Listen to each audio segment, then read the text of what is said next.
Hoy me rompió el corazón White Paper. ¿Por? Porque mira, los que nos están viendo en video, es mi perfume Jo Malone Orange Blossom que uso desde el 2008, ¿ok? Ok. O sea, no pues, pero uso la misma fragancia desde el 2008. Y la verdad es que yo asumía, o sea, Jo Malone es una casa perfumera hermosa, que tiene una identidad gráfica muy sobria, muy elegante, que se especializa en perfumes. Y yo como que asumía que era una de estas casas perfumeras con herencia de 6 generaciones, ya sabes. ¿Y qué crees? Que hoy White Paper, en una sección que tiene que salir los miércoles que se llama Spotlight, que a mí me gusta mucho porque me gustan además los artes, donde pues lo que hacen es explicar un poquito sobre una marca, explicaron sobre Jo Malone y hablaban de que Jo Malone es una marca pues, de perfumes muy importantes, que fue adquirida por Estée Lauder y que después de sí, o sea, estuvo la fundadora durante el tiempo que tuvo que estar, luego le hicieron un non-compete de 5 años y entonces recientemente acaba de lanzar su nueva casa de fragancias que se llama Jo Loves, ¿no? Y entonces me metí a la página y pues Jo Malone, que yo pensé que era, te digo, pues, con super heritage, pues que no, que es una señora así medio frumpy, güerita, middle-aged, no muy fit, que pues hace muy buenos perfumes, pero en fin, me encantó la historia, me encantó conocerlo más, pero ponerle cara a algunas marcas que son como épicas, de pronto fue como, ay, no es tan elegante como yo pensaba. Fíjate que yo no sé si para empezar, digo, te vas a reír de mí, pero yo esa marca como que, yo no sé por qué la asociaba como con velas, que entiendo que también tienen velas, ¿no? Pero ¿sabes por qué? Porque es como que siento que se ha vuelto, yo odio las velas, pero se ha vuelto un regalo de intercambios muy común. O sea, me han regalado varias veces velas de Jo Malone. Ya sé por qué me sonaba desde que me la propusieron y es por una caja de cerillos que tenía yo ahí, unos cerillos muy espectaculares que seguramente nos regalaron como parte de algunas velas, pero por eso me sonaba a mí la marca.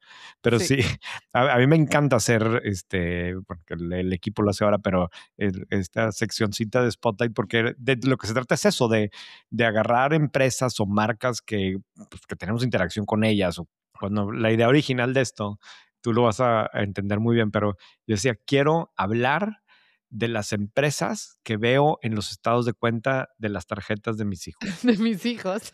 Sí, o sea, que yo veo que compran algo en esas tiendas o que son marcas que escucho de mis hijos, y quiero entender quién es la empresa, de dónde salió, de quién es, qué tan grande es importante o no, y pues más o menos de eso se trata, ¿no? Pero sí, yo no ubicaba para nada esta marca. Y hay marcas que cuando les rascas a la historia, creo que hasta las aprecias mucho más. O sea, digo, yo no tengo nada, ni creo que nunca me compre nada de Hermès, pero conocer la historia me hace, o sea, respetarla mucho más. Y hay otras que un poco dices, o sea, qué padre historia de emprendimiento y todo, pero no tiene esta mística que muchas marcas de lujo tienen, ¿no? Sí, sí. No, y otra vez, yo lo veo también hasta pues como una tema de conversación con mis hijos, ¿verdad? Porque son muchas de esas marcas que les interesan a ellos y hay de todos extremos. Hace tiempo escribimos, por ejemplo, de Beretta, que es la marca esta de pistolas, de armas, pero es una marca basada, o sea, son datos que luego a mí me gusta saber, basada en Luxemburgo, fundada en 1500 y no sé qué madres, que sigue en la misma generación, o sea, el CEO es generación 15, que es un extremo, o por otro lado, explicar, no sé. Sí, o Jo Malone, que es generación 1. Ajá, o Golden Goose, que le gusta a nuestra audiencia, o Perfect Moment, o no sé, la otra, ¿cómo se llama? De los X, pero hay muchas marcas así. La que pusiste la semana pasada de la tienda esta en Bale, que es como de Gorsuch, de... sí, exacto, la que le gusta a los chilangos, sí. O sea, si quieres ver chilangos, vas ahí, ¿verdad? Sí. Sí, en fin. Ahora, a ver, a ti te... yo siento que a veces me doy risa a mí misma, porque siento que yo como que entiendo los trucos de la mercadotecnia y aún así caigo, pero así redondita, ¿no? Y yo como que desde relativamente joven, y con este caso de los perfumes es muy característico. O sea, yo he usado 3 perfumes en mi vida. Primero usaba uno que se llamaba Polo Sport. Luego, cuando empecé a andar con Carlos, imagínate la cursilería, Dios de mi vida y de mi corazón, empecé a usar CK1, que era de los primeros perfumes unisex, y aparte Ajá. nuestras iniciales eran C y K y las de él también. Bueno, Ok, sí. qué oso. René has left the chat. Sí. Exacto. Y luego como que ya dejé de usar perfume una época y luego como me acuerdo perfecto cuando empecé a usar Jo Malone, como que dije, no, es que si uno va a usar perfume, tiene que ser de una casa perfumera. O sea, no puede uno hacer la cosa con poco clase de comprar un perfume que hace pues una casa de maquillaje o una casa de ropa. O sea, no. Si usas perfume, tiene que ser de una casa perfumera. ¿Tú de repente haces esas estupideces o no?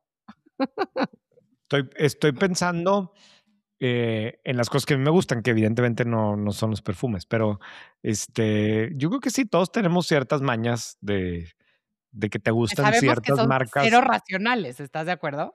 completamente. Sí, Pues, bueno, yo me siento muy orgullosa cada vez que saco mi perfume Jo Malone, pero bueno, sí, en se fin, convierte en ahora un parte de poco tu menos orgullosa. identidad. Este episodio es patrocinado por White Paper. Y bueno, este podcast es gratis gracias a los suscriptores de la versión pagada de White Paper, que es un medio de negocios enfocado en lo que las personas que hacemos negocios en México realmente necesitamos saber. Contexto, datos y análisis para tomar las mejores decisiones. Cuando te suscribes a White Paper, recibes un newsletter diario con lo más relevante del mundo de los negocios, acceso a nuestros eventos antes que nadie más y a nuestros programas educativos. Y sobre todo, la ventaja de estar mejor informado. Gracias a quienes ya son suscriptores de White Paper y además nos escuchan en este podcast. Y si te gusta este podcast, estoy segura que te va a fascinar la versión pagada de White Paper. Vamos a darle a los temas. ¿Por dónde empezamos? Bueno, empezamos con una gráfica padrísima que salió hoy, bueno, sí, hoy, en White Paper, sobre las utilidades y las márgenes de algunas empresas mexicanas. Y esta cosa que es realmente una anomalía de mercado, donde hay empresas mexicanas grandes que tienen mayores márgenes o similares márgenes a empresas como Alphabet o Microsoft. Entonces, los grupos aeroportuarios y las mineras están en ese tipo de niveles en cuanto a márgenes. Y digo que es una anomalía porque la teoría económica te dice que los únicos que tienen, no sé si decirle el derecho, ¿no? De tener este tipo de márgenes es porque están haciendo disrupciones en su categoría de manera tremenda o porque están teniendo una capacidad de comandar precios altísimos hacia el consumidor, como por ejemplo Apple.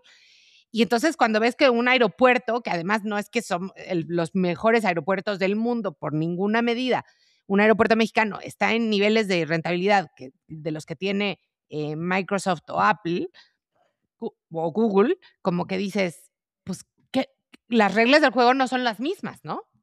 Sí, Claramente la otra es porque son monopolios, ¿no? Esa sería la es tercera regla. justo lo que te iba a decir. O sea, ese tamaño de márgenes te lo da un poder de monopolio, ¿verdad? Y claro, Sí.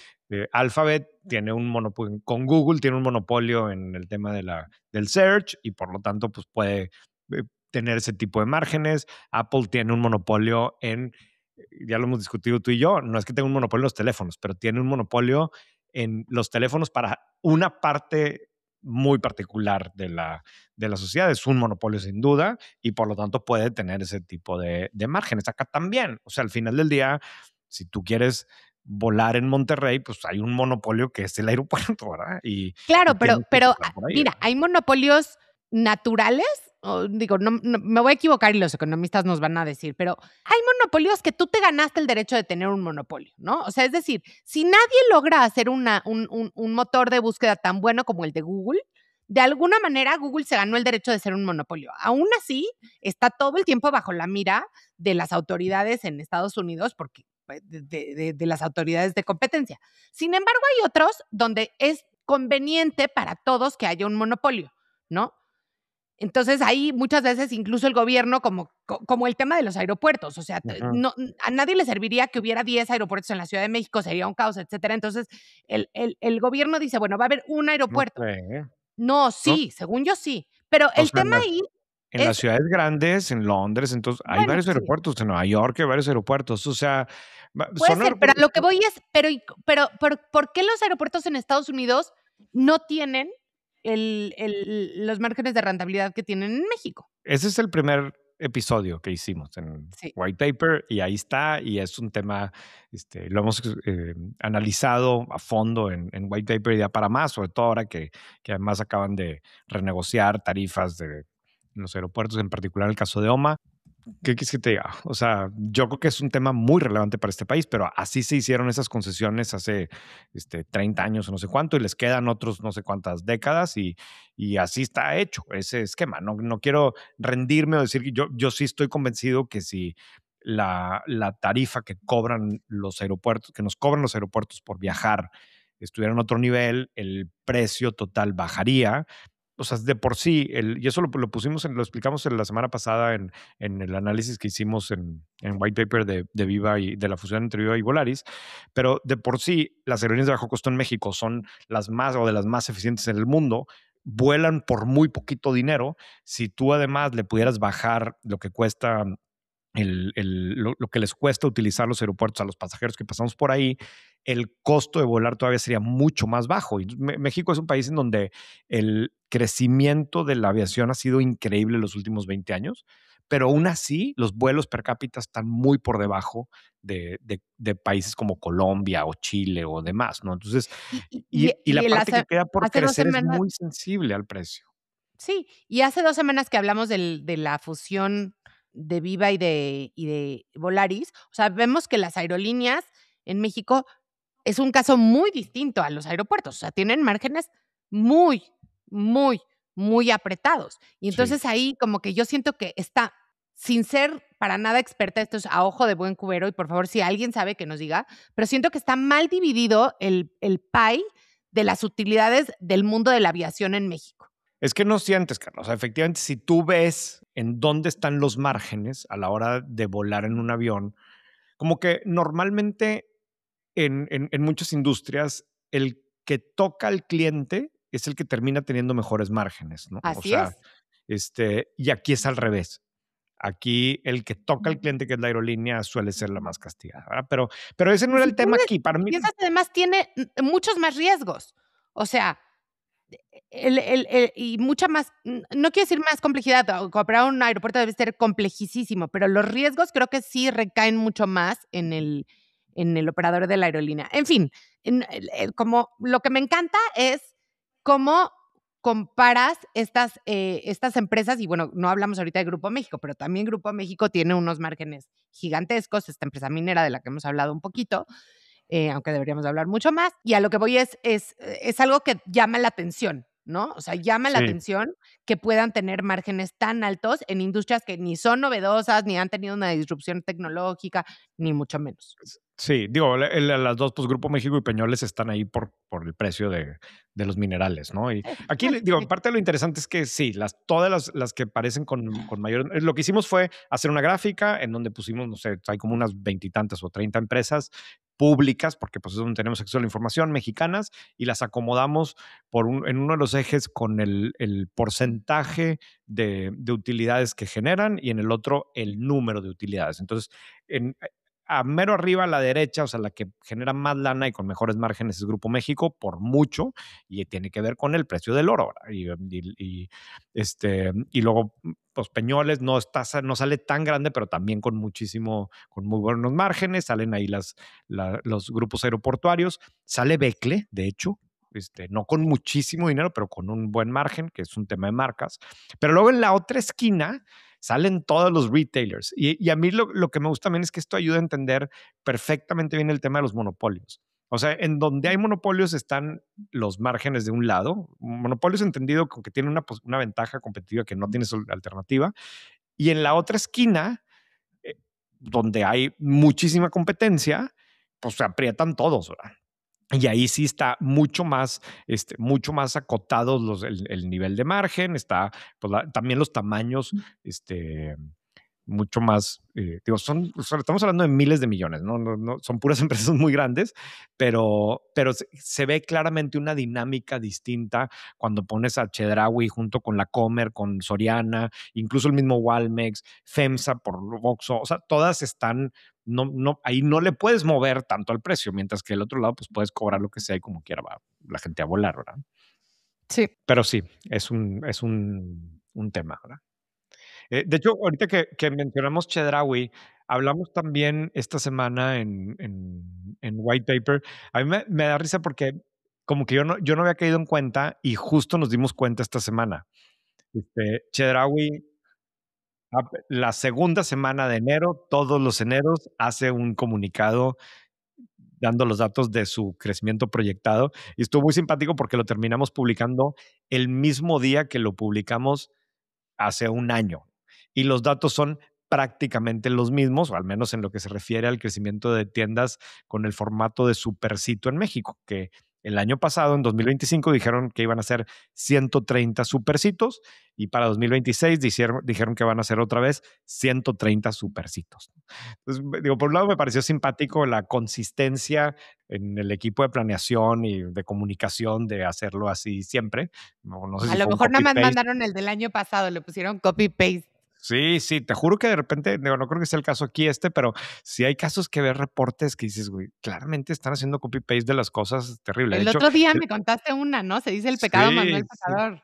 sí, tremenda, pero es un poco diferente porque como que una empresa, no voy a decir quiénes son porque no les va a gustar, pero de repente encontramos que una empresa en su página oficial, en la parte de relación con inversionistas, traía una tabla de quiénes eran los dueños de la empresa, que cuando lo vimos dijimos, espérate, no, güey, eso no cuadra, eso no es cierto, ese señor no es el dueño, es el principal accionista de esa empresa. Y afortunadamente, o bueno, yo sabía a qué se referían con eso y busqué a la empresa y lo que pasó es que el proveedor de otra empresa, que luego les hizo la página de relación con inversionistas a estos, pues no cambió una parte, entonces parecía que los dueños eran otros, pero para que tengan cuidado con quienes están a cargo de relación con inversionistas o lo que sea.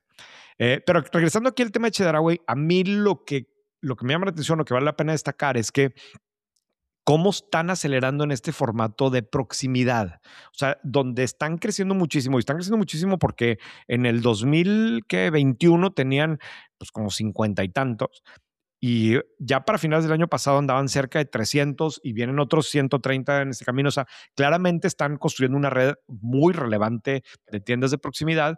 Son tiendas que tienen menos de 300 metros cuadrados, que tienen mucho menos SKUs, o sea, como 2.500 SKUs comparado con los 100,000 que tiene un súper, muy especializados en abarrotes. O sea, me da la impresión yo no, evidentemente no es lo mismo, pero seguramente algo de competencia tendrá con tiendas 3B, seguramente algo tendrá con Vara, que es la que trae FEMSA en ese espacio. O sea, como que todos ahora quieren estos formatos de no te tienes que ir a meter al súper grandote, estás más cerquita, pero tienes la compra que necesitas esa semana de abarrotes. Entonces ahí probablemente se esté poniendo más caliente la competencia, ¿no? Y el otro tema a destacar de Chedraui es que también, o sea, acuérdense que Chedraui es una empresa que hoy tiene un negocio muy grande en Estados Unidos. O sea, ya tiene casi 400 supermercados. No tengo aquí el dato, pero si no me equivoco, Estados Unidos en términos de dinero es más relevante que México, aunque México Me tiene más acuerdo tiendas. que la última vez que lo vimos era como 50-50. Pues a lo mejor sí, a lo mejor algo así, pero era muy importante y más considerando que quizás no me acuerdo cuándo hicieron la compra, pero pone tú que hace 6 o 7 años no figuraba y ahora es gigante.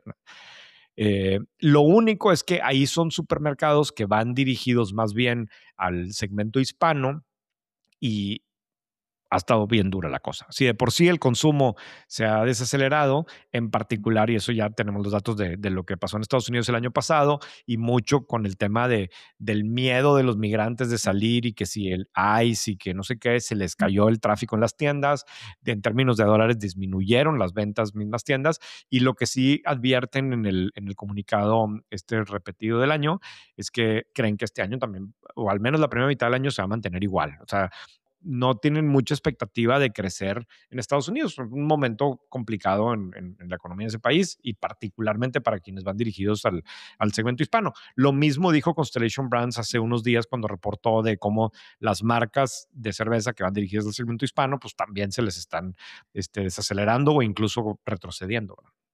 Sí, y con esa nota había, creo que no lo comentamos aquí, pero había como otro matiz interesante con la de Constellation Brands, que era como que porque, a ver si no me estoy equivocando, pero que como los migrantes estaban saliendo menos a trabajar, entonces había menos construction sites, entonces eso hacía que Ajá. vendieran menos cerveza, ¿no?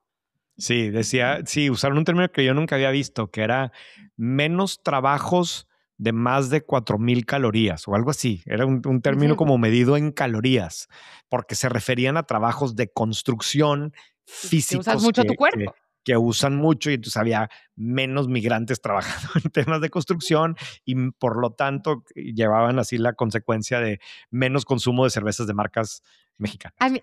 Fíjate que la primera vez que yo leí una de estas, tipo de declaraciones de una empresa fue hace como 10 años, que me acuerdo perfecto que Macy's dijo, o JCPenney's, me acuerdo que era una de esas 2 retailers, que dijeron que estaban disminuyendo sus ventas porque los chavos, que típicamente compraban antes mucha ropa, estaban gastando más en servicios digitales como Netflix o Spotify.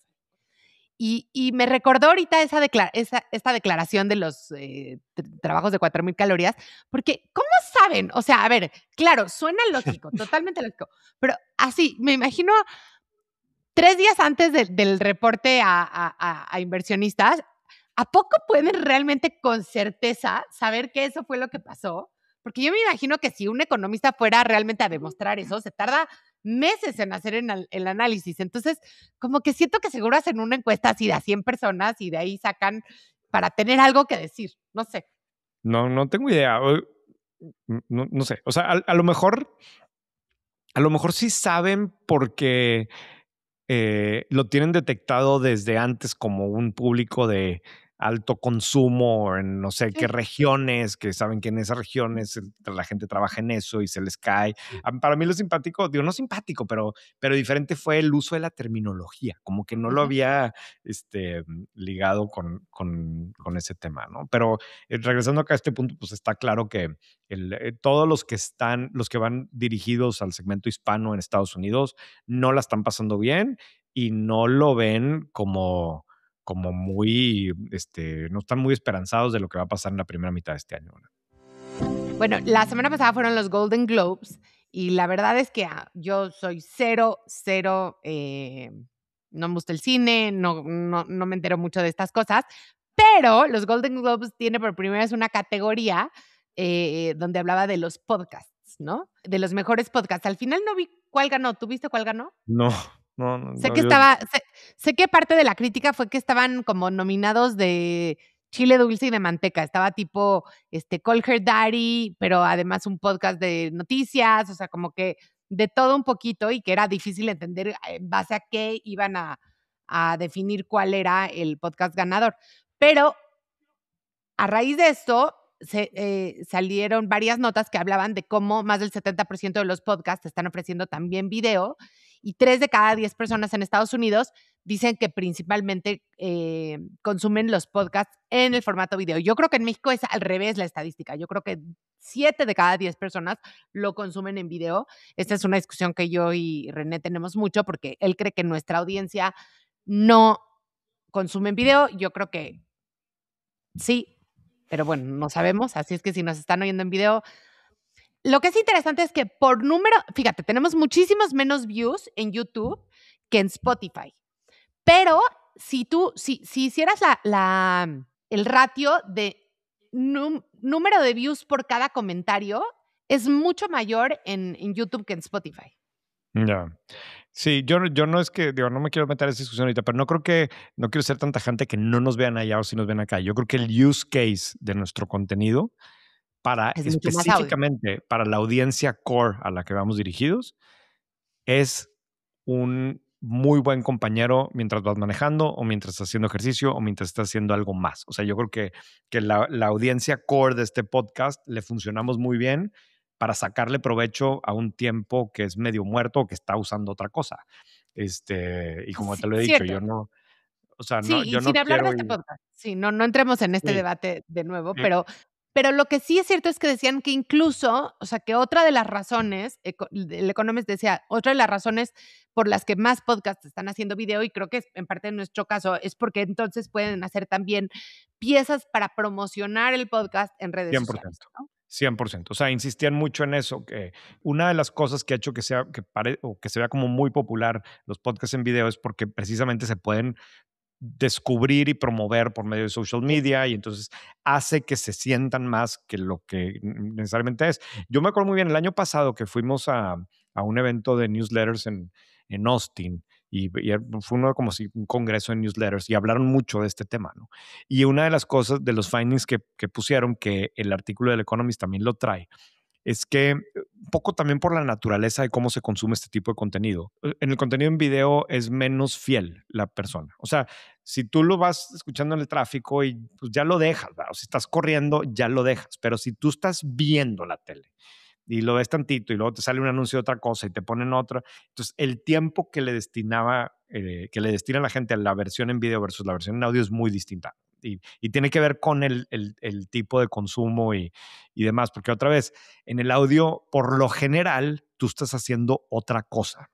Y Sí. en video, eso es lo que te está dominando, ¿no? Salvo los casos que también ya hemos hablado de que se usa como daytime show, ¿no? Como para hacer ruido, como para dejarte la tele prendida y no verlo. Pero yo el que quería destacar ahorita, que creo que ya lo mencionamos aquí también una vez, es el podcast que hace el CEO del Fondo Soberano de Noruega.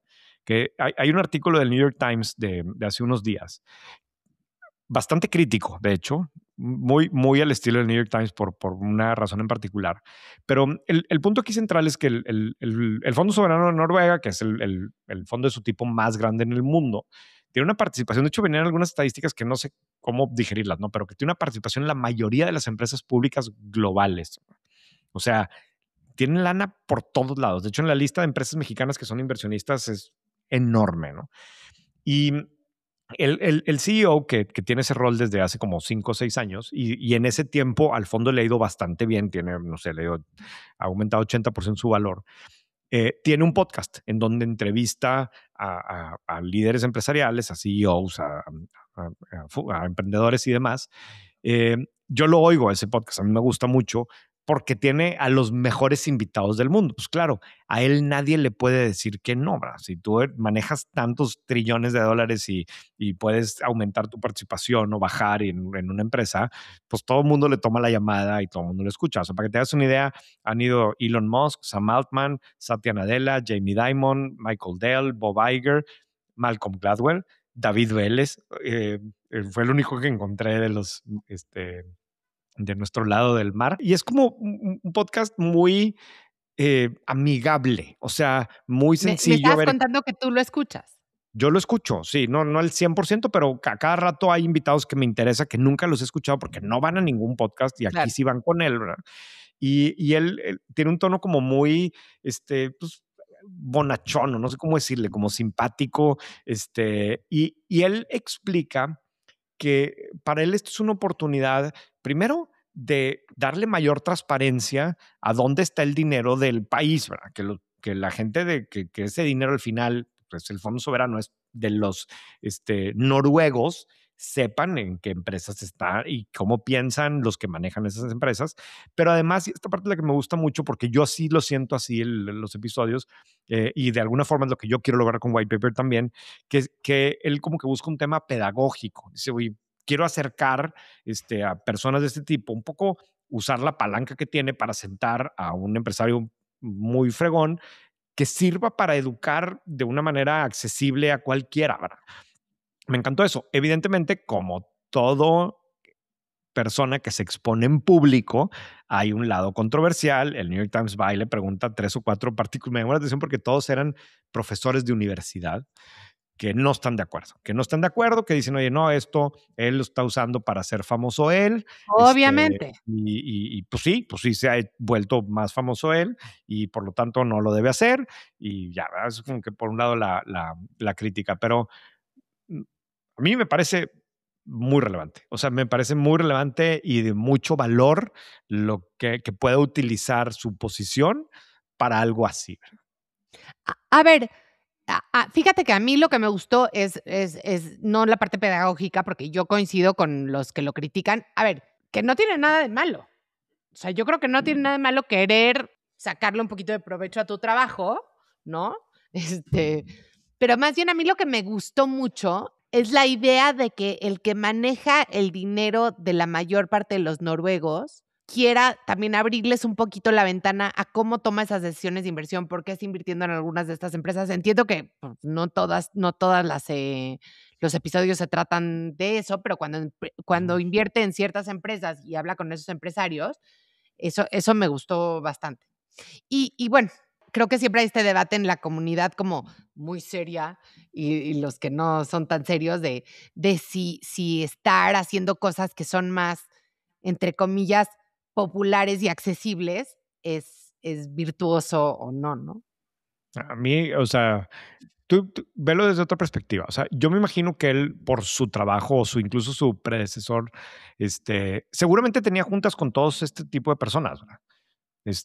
O te interesa saber si tienes una participación grande en JP Morgan, pues quieres Claro, hablar con el CEO para que te platique cuáles son, cómo ve las perspectivas para el siguiente año, ¿verdad? O claro. hablar del sistema bancario internacional y qué le preocupa. Y aquí lo que hace es que lo hace eso en público, ¿verdad?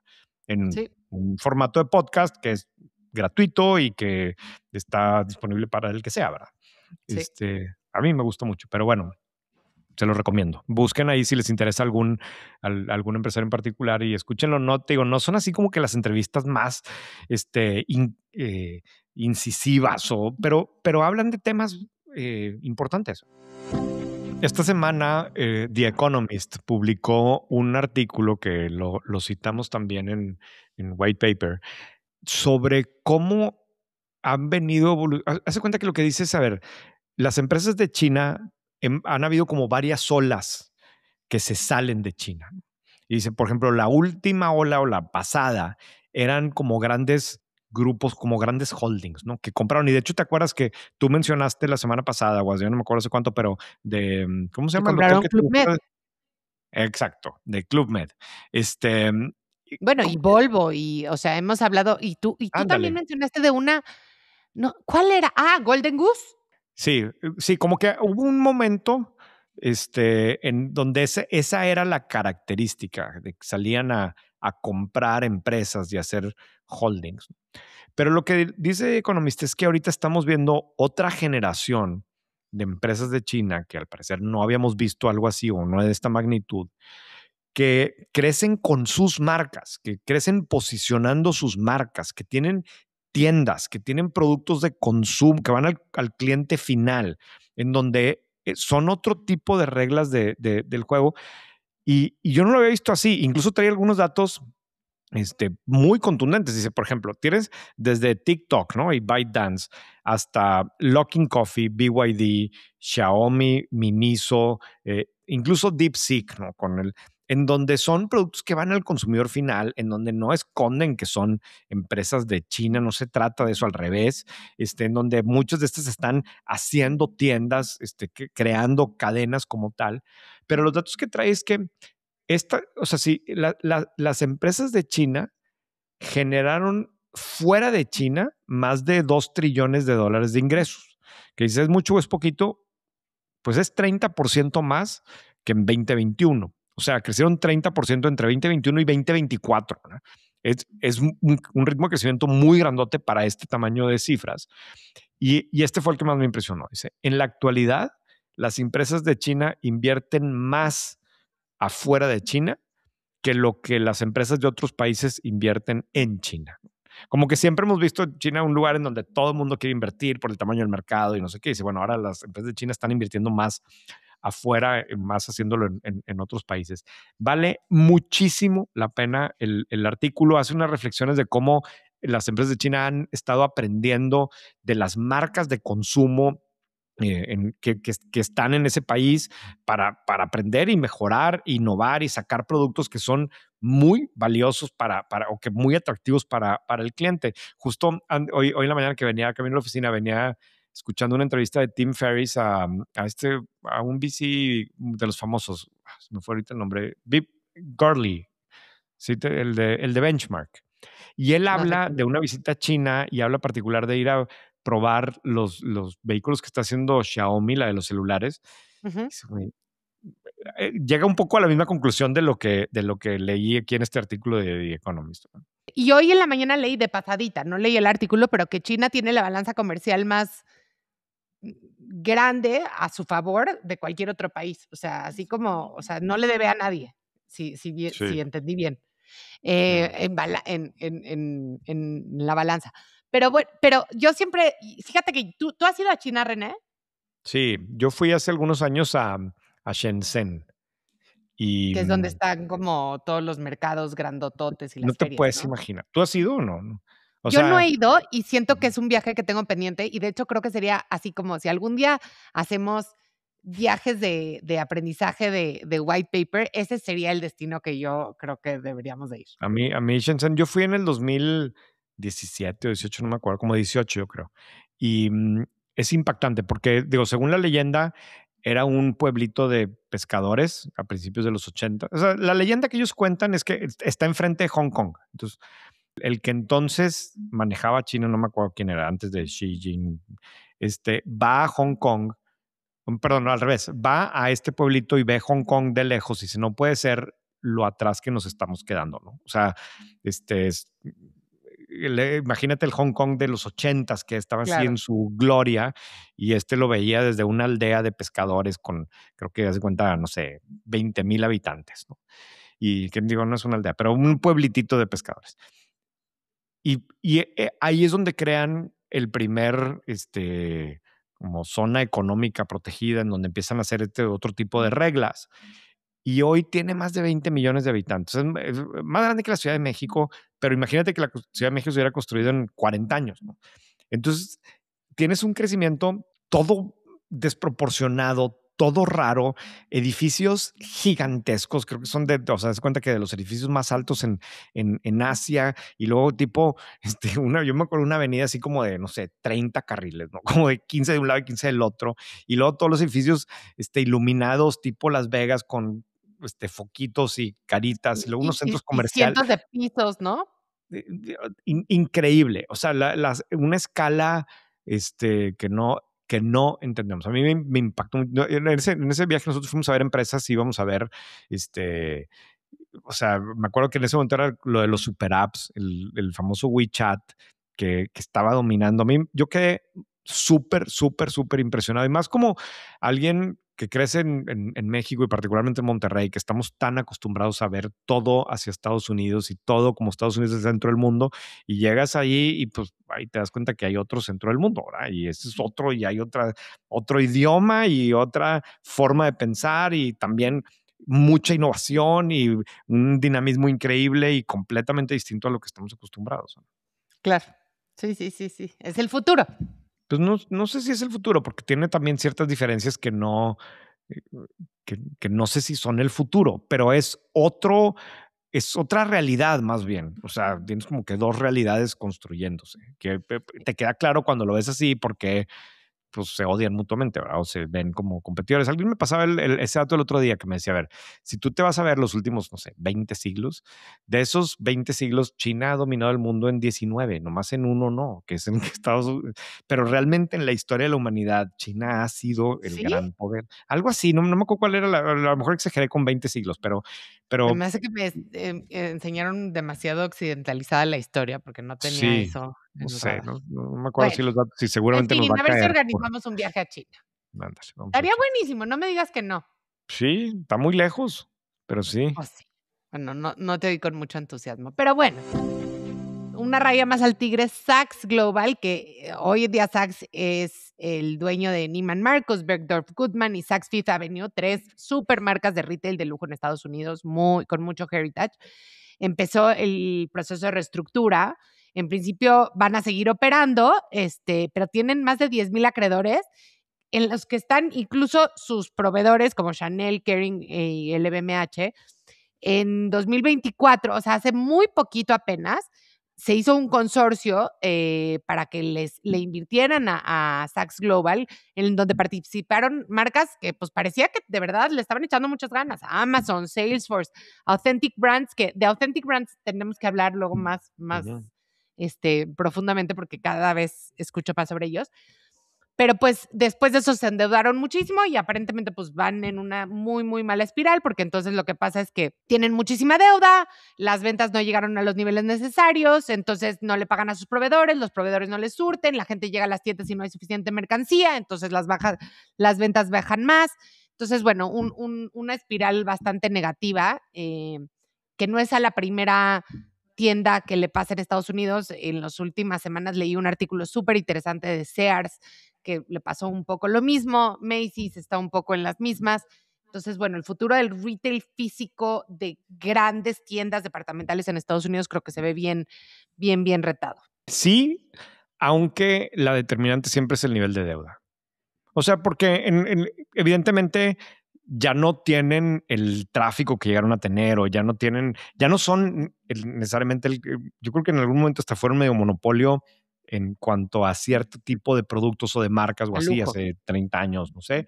Luego, muchas de estas marcas, siempre vamos a hablar del tema de online y porque evidentemente el e-commerce tiene un rol muy importante en cómo cambió el hábito de consumo, pero también la otra parte es que muchas de las marcas que históricamente crecieron por medio de las tiendas departamentales, después crearon sus propias redes de ventas, ¿no? Y todas tienen ahora sus propias boutiques y sus propias tiendas. Y entonces, antes a lo mejor muchas de las marcas que tú dijiste tenías que irla a comprar a esa tienda departamental y ahora pues puedes ir directamente o incluso comprando online de esa marca directamente. Pero al final el tema es si tiene más deuda de la que puede pagar o no, ¿verdad?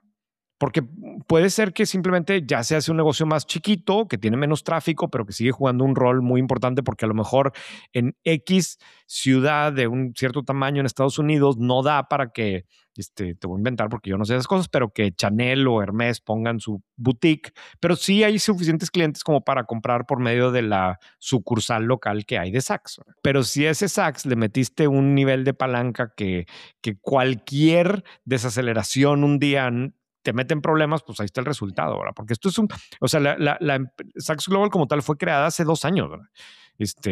Y como bien dijiste, con equity de socios importantes, pero con Sí, un nivel de deuda, pues que ante cualquier cosita que se desacelera un poquito la venta, no sé qué, pum, ya no lo puedes pagar. Y es ahí donde están. Tienen mucho, o sea, las tiendas van a seguir operando, ya lograron un acuerdo para que no tengan que cerrar. Son dueños de mucho real estate y ya vendieron algunas tiendas y en eso les va a entrar lana. Lo que va a acabar pasando es que se va a reestructurar, se va a hacer un negocio más chiquito, etcétera, ¿verdad? sí. Mira, para terminar con eso, les doy una recomendación. Hay un podcast de Freakonomics de noviembre que se llama Dying is easy, retail is hard. Morir es fácil, retail es difícil. Y entrevistan al director de Macy's, que además me pareció una persona muy interesante, que Macy's ahora también es dueño de Bloomingdale's, o sea, un poco como pues un buen competidor de Saks Sí, y en Global. el otro lado tienes a Nordstrom con Liverpool, ¿verdad? Sí, y En la habla un otra poco de esquina. de de qué tiene que pasar para que las retaileras, tengan, un futuro por delante, ¿no? Y, por ejemplo, hay una parte que el chavo de Freakonomics hace una hipótesis que el otro no le contesta, de que lo que más vale de Macy's, ¿adivina qué es? ¿Qué? La El tierra. desfile. Bueno, Ah, además de claro, la tierra, el desfile. claro, tienes razón. Sí, yo oí ese episodio. Sí, cierto. El Buenísimo. desfile. Sí, claro. Y aparte la segunda parte del episodio está espectacular porque luego entrevista al autor de una serie de libros que cualquiera que tenga hijos chiquitos la va a Sí. reconocer de estos libros que en español se llaman El diario de Greg. Y como él, con su lana, hizo una super librería ahí en la mitad de la nada cerca de Boston, que hasta me dieron ganas de ir a conocerla, y que no es negocio. O sea, como diciendo, es que el retail es muy, muy, muy complicado. En Claro. México todavía no nos llega a eso. A mí me encantaría pensar qué están pensando los dueños de los grandes retailers en México y si tienen miedo de que esto pase, ¿no? Pero bueno, Seguramente todos tienen miedo de que esto pase, pero no acabamos de hablar algo de una tienda que era una cosa increíble el éxito. Es que es como todo, ¿verdad? O sea, sí, claro. siempre hay oportunidades de hacer algo muy exitoso y tú ves, bueno, aquí sí ya da para otro tema muy largo. Si quieres, luego hacemos un deep dive de De retail en retail. México. Bueno, y la duda de la semana es mía, y mi duda de la semana es, hoy amanecimos con la noticia, bueno, desde ayer, pero de que un grupo que se llama Omni, un grupo de Costa Rica, me parece, Sí, compra Justo. después de que justo anunció el 15 de diciembre que cerraba sus operaciones por $100 millones. Lo que yo quiero entender es, cuando compras algo que ya cerró, ¿qué estás comprando? O sea, no entendí. Y ese dinero, ¿a quién se le va? No entiendo. O sea, más allá del caso de Justo y Omni, ¿qué se compra cuando compras algo que ya cerró? ¿La marca? Sí, yo creo que, o sea, necesitamos entender también qué significa que cerró, porque seguramente lo que sí sabemos que pasó con Justo es que dejó de operar, ¿verdad? Ahora, de ahí tenía compromisos laborales, seguramente tenía que liquidar gente, tenía compromisos fiscales, tienes una serie de cosas, ¿no? Entonces, es muy probable que en un caso como este lo que estás comprando es la marca y dices, oye, a ver, es que esta marca sigue teniendo poder en el mercado y tiene una dinámica de clientes que le confían y no sé qué. Me imagino que en un caso como el de Justo debes de estar también comprando una plataforma de tecnología, ¿verdad? Porque seguramente le habían invertido muchos millones o como recibieron mucha lana, una buena parte de esa lana seguramente está en tecnología y desarrollaron, no sé, su propia app y no sé, todo el tech stack debe tener un valor como tal para alguien que quiera operar un servicio de ese tipo de naturaleza. Yo no sé si también hay un tema hasta de, pues compras, no sé, la persona moral que tiene ahí pérdidas fiscales y porque hay una serie de cosas. Ahora, ¿a quién se la compras? Pues a los accionistas, ¿verdad? Y yo no sé si a la hora que cierra todavía tienen control los accionistas o están los acreedores o a lo mejor haces una mezcla en donde pues, los acreedores reciben una parte y los accionistas reciben otra, pero seguramente pues lo que es un como valor de rescate, ¿verdad? O sea, no es como que ganan realmente dinero, a lo mejor pierden un poco menos o más bien se quitan la responsabilidad de lo que falta. Me huele más que es por ahí, decir, no, pues mira, ok, te la quedas, pero Vendes pues la ya, deuda, vendes pues los sí, pasivos. sí, ojo, esto estoy hablando sin tener ningún dato, ¿verdad? Sí, no estamos hablando de este caso en particular. Sí, a mí, o sea, yo también vi la misma nota que tú, que se la dieron, creo que el economista o no sé quién, y salió ahí y decía que aparte que le van a invertir $100 millones. Ojo, este grupo también es el que compró Bancaol, hace tiempo, no sé cuándo, que Bancaol fue probablemente el primer banco digital en México, o sea, formalmente antes o de la primerito momento de las fintech, y si no me equivoco, Bancaol tenía licencia bancaria, o sea, era el primero que nació con una licencia completamente digital, sin sucursales, hace 10 o 15 años, no sé más, ¿verdad?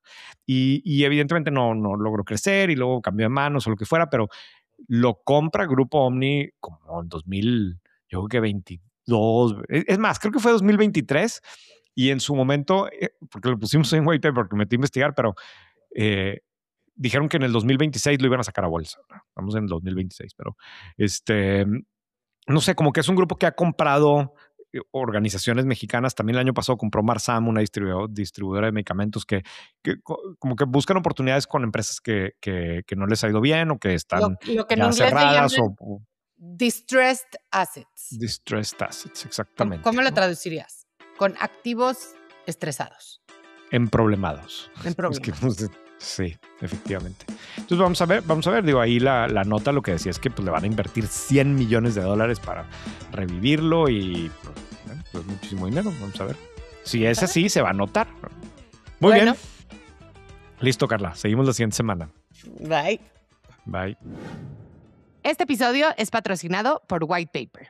Y bueno, este podcast es gratis gracias a los suscriptores de la versión pagada de White Paper, que es un medio de negocios enfocado en lo que las personas que hacemos negocios en México realmente necesitamos saber. Contexto, datos y análisis para tomar las mejores decisiones. Cuando te suscribes a White Paper, recibes un newsletter diario con lo más relevante del mundo de los negocios, acceso a nuestros eventos antes que nadie más y a nuestros programas educativos. Y sobre todo, la ventaja de estar mejor informado. Gracias a quienes ya son suscriptores de White Paper y además nos escuchan en este podcast. Y si te gusta este podcast, estoy segura que te va a fascinar la versión pagada de White Paper.